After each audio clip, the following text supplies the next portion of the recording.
Hello and welcome to Project 3 of my Arduino board video tutorial series titled Color Shift. And before we get into the components that you'll need for this particular project, I want to point out some things in the schematic so that'll help you understand what's going to happen in this particular project. So if you look here on the schematic diagram, you'll notice a very familiar looking symbol, three of them, which you'll probably notice that it's an LED. But if you notice this dash box around these three LED symbols, this is indicating that this is one component, and this component is a color shifting LED. It's actually one LED that can shift colors between red, green, and blue. And when you combine these three colors, then you can combine them to form other colors in the spectrum. But the way these particular LEDs will shift colors is depends on the amount of uh, voltage that's coming into the particular LED. So the the way that will work is that input will vary depending on the signal that's received from what's coming into the analog inputs over here. So what's connected to these three analog inputs are a component that we have not used before, which are called photoresistors. Now you might recognize this squiggly part of the symbol as a resistor, hence photoresistor. But then notice here that you have the arrows pointing to the component, where that means that light it's collecting light. Now just to be clear that these digital pins can only um, output 5 volts. You either have 5 volts or you don't. You're either on or you're off. And the way this variation will happen is through a process called um, pulse width modulation, commonly referred to as PWM. But I'll go ahead and spell this out for you because this is a very important part of circuits.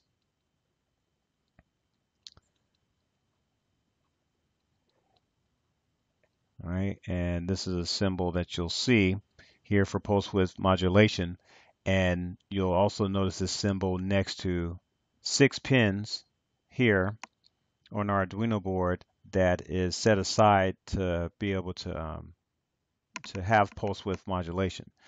What that means is that the 5 volts coming out, uh, there is it will vary. It's like a pulse. So let's say if I illustrate the signal of 5 volts coming out, it's high, or we say it's 5 volts out or it's on. And then when it's at 0, then it's low or it's off. Okay, then when it's back on, 5 volts, it's on, it's off. So let's say here it's 0 volts, and then up here is 5 volts. And what these particular pins can do that have the pulse width modulation is that instead of just being on, um, for a particular time, over a period of time, it can modulate. It can modulate on, off, on, off, on, off, and it can do it very quickly, much faster than the human eye. So picture you flipping the light switch on and off very fast, okay?